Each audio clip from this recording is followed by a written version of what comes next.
राना साहब, अब जैसे कि बात हो रही है कि इमरान खान साहब का जो बयानिया एक रहा है हमेशा से जानियाना किस्म का और डिफरेंट बयानिया रहा है, अगर वो इस तरह की किसी हिकमत अमली पर आते हैं, किसी मफामती पॉलिसी पर आते हैं, तो उनका जो नैरेटिव बदल जाएगा, फिर आवाम जिस नैरेटिव को सपोर्ट करते हैं उसमें तब्दीली नहीं आएगी। एक तो जो ये अना की लड़ाई है ना, ये अना की लड़ाई अवाम में भी एक जारी है कि लो जी फौज ने सुलह कर ली। हाँ वही ना, ठीक है ना, तो भाई फौज किसकी है? पाकिस्तान की है ना, कुबार से तो नहीं है ना। ठीक, ये हमारे मुहाफिज ही है ना, जो अपनी जानों की कुर्बानियां दे के इस मुल्क के अंदर अमन कायम रखते हैं। सही। तो अगर उनसे बात कर ली जाए तो इसमें कौन सी अना की लड़ाई है? वो किसी की कट जाएगी। सही, नंबर 1। नंबर 2 ये कि मलिक साहब ये कहते हैं ना कि ये इमरान खान ने उन्हें कौम का भाई ये कोई नई बात नहीं की। मोहतरमा बेनजीर भुट्टो ने जनरल असलम बेग को तमगा जमहूरियत नहीं दिया था। ठीक।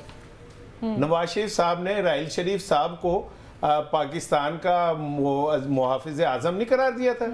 और फिर उनकी सऊदी अरब और 34 मुल्कों की फौज के सरबराही के लिए आउट ऑफ द वे इजाजत नहीं दी थी। ऐसे ही है। तो ये कोई नई चीज नहीं है। सियासतदान जनरल मुशर्रफ को कहते थे ये 100 दफा पैदा होंगे, हम 100 दफा इनको सदर बनाएंगे। ठीक। नवाज शरीफ कहते थे कि ज़ियाउल हक मेरे रूहानी बाप हैं। सही। ठीक है ना, it's not a new thing कि ये कोई नई बात कर दी थी इमरान खान ने। हर सियासतदान कोशिश ये करता है कि इस्टेब्लिशमेंट के साथ एक पेज पे रहे ताकि उसकी बका रहे। ठीक है ना, बस मैं एक मतलब यही कह सकता हूँ कि बका के लिए एक पेज पे खड़ा होना पड़ता है, लेकिन ये इट इज़ क्वाइट अनफॉर्चुनेट। हमें सियासतदान जमहूरी हुकूमतों को अपनी जमहूरी और अवाम के सर के ऊपर खड़ा होना चाहिए, अवाम के साथ वह एक पेज पे होना चाहिए। ये असल पॉइंट है। ठीक है ना, हमें एक पेज के ऊपर खड़ा होना है। हमें इदारों के साथ क्यों खड़े हो? उसकी कभी बात नहीं की जिसका पेज है, बात कभी किसी ने नहीं किया। अच्छा, और दूसरी चीज एक और 9 मई की जहां तक बात है ना, आज केपी के हुकूमत ने मेरा ख्याल है 9 मई पे कमीशन बनाने की दरखास्त दे दी है और चीफ जस्टिस केपी को दरखास्त दी है। तो वहां पे तो कमीशन बन जाएगा। सही। कमीशन बनेगा, वहां तहकीकात होंगी। ठीक है। अब इसमें मैं एक सिर्फ छोटी सी खबर आपको ब्रेक कर दूं, फिर आप मलक साहब की तरफ जाइएगा। जो मेरी इतलात है ना वो ये है कि पीटीआई ने भी बहुत सारी चीजें अपने डिफेंस में रखी हुई हैं। ओके। जो वक्त आने पे वो रिलीज करेंगे। ठीक है। अभी कि देखें ये कैसे हुआ, क्या हुआ, यूं हुआ, सारे पत्ते नहीं छोड़े हैं। हाँ, इमरान खान की सबसे बड़ी खूबी पता क्या है भाई साहब, जरा जुमला तुसी एंजॉय करोगे। इमरान खान अपने पत्ते यहाँ रख के खेलता है। ठीक है। बाज़ औक़ात उसे अपने पत्ते खुद भी नहीं नजर आते। दूसरा तो क्या देखेगा, ताश का एक असूल है कि अपने पत्ते नहीं नजर आने चाहिए किसी को कि आपके हाथ में क्या है। अच्छा खिलाड़ी ताश का अपने पत्ते छुपा के रखता है, लेकिन इमरान खान इतने पत्ते छुपा के रखता है कि बाज़ औक़ात उसे भी इतना वो मोहतात खिलाड़ी है।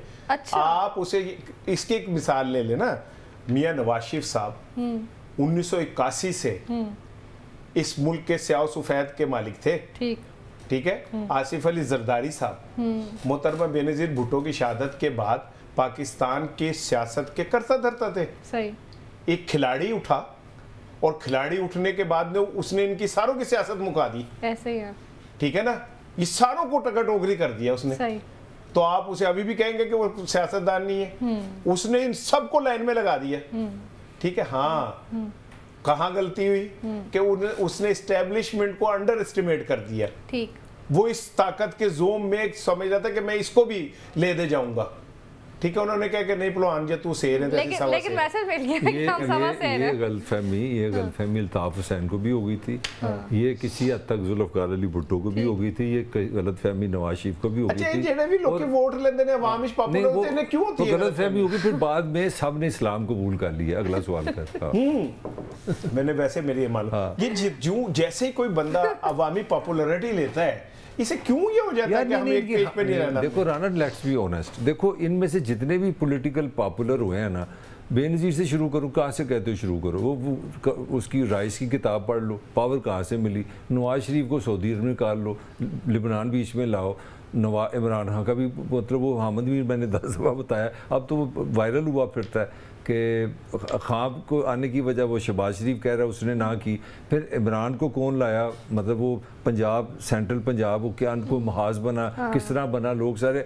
पॉइंट ये है कि होता ये है कि जो ताला बनाते हैं ना हमारे यहाँ, जो जिनका काम है, तो उनके पास एक चाबी भी होती है। तो मुझे ये लगा कि हमारा पॉलिटिशियन जब मार खा रहा है कि अगर वो, मैं ईमानदारी से समझता हूँ, अगर अवाम का नुमाइंदा बन जाए ना, उलझना नहीं बनता। और तू भाई बिजली सस्ती कर, पाकिस्तान की प्रोडक्टिविटी बेहतर कर। अच्छा मेरे लास्ट नहीं, तुम नहीं बात करनी है, लेकिन मियां नवाज शरीफ साहब बार बार ये क्यों कहते हैं कि मुल्क जब भी टेक ऑफ करने लगता है तो हुकूमत गिरा दी जाती है? यार इससे बड़ी नवाज शरीफ की, शहबाज शरीफ की, जरदारी की कोई लैटरी हो सकती है कि इमरान उलझता रहे इस्टेब्लिशमेंट के साथ। मैंने इस प्रोग्राम में 10 दफ़ा कहा, जिस दिन अरूज आया ना गुजरांवाला पे, नवाज ने अटैक किया इस्टेब्लिशमेंट पे, उस वक्त एग्जैक्टली यही फंदा नवाज के गले में पड़ा हुआ था।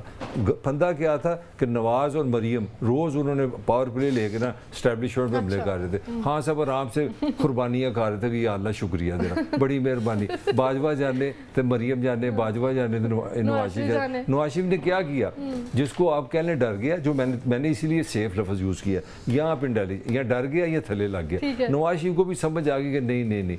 मैं ऑफ द रिकॉर्ड आपको बताता हूँ, एक बहुत बड़ा वजीर था उसी ज़माने में, जब 2018 में, तो मेरे पास बैठा, तो मैं कही यार हीर लग गई हो ना, तुसी बताड़ी जमहूरीत वोट की इज्जत खत्म हुई।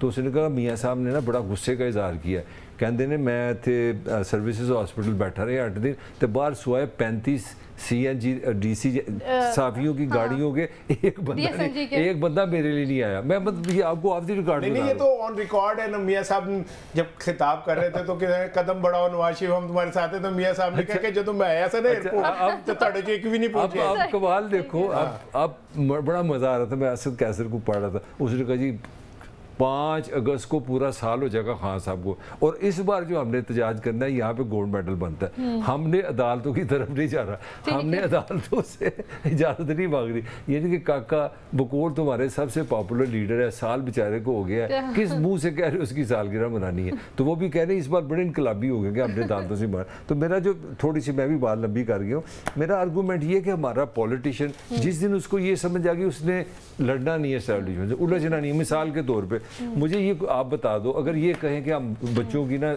जो ड्रॉप आउट्स है उनको स्कूलों में पहुंचाने लगे हैं, कौन सी इस्टेब्लिशमेंट है आपको तंग करेगी? अगर आप इस पॉलिसी पे आ जाए, ये मरीम अच्छा कर रही है बुरा कर रही है? मरीम बयान रोज़ दे रही है ना कि मैं अस्पताल ठीक कर रही हूँ, मैं ये कर रही हूँ, कभी कोई छुरी निकालेगा? इस्टेब्लिशमेंट इनको ये समझ नहीं आती, ये अपनी पॉपुलैरिटी के लिए, खुदा के लिए अवाम पे काम करें, महंगाई पे काम करें, एजुकेशन पे काम करें, बेरोज़गारी पे काम करें। मैंने एक दफ़ा बड़ी डिटेल बताई थी कि टर्की के पॉलिटिशियन ने क्या किया। दे एग्जैक्टली डिड द सेम। उन्होंने कहा हमने एस्टेब्लिशमेंट से लड़ाई खत्म, ये अच्छे हैं बुरे बहस ही नहीं। हमने 5-10 साल सारे पॉलिटिशियन ने एक दफ़ा फैसला किया कि वी विल परफॉर्म। उन्होंने अपनी GDP ठीक की, उन्होंने अपनी प्रोग्रेस सही की, मुल्क थोड़ा सा बेहतर हुआ, फौज ने कहा भी ठीक है अभी ऐसी बारगाह बैग आराम से जिंदगी गुजारने, अमन हो गया।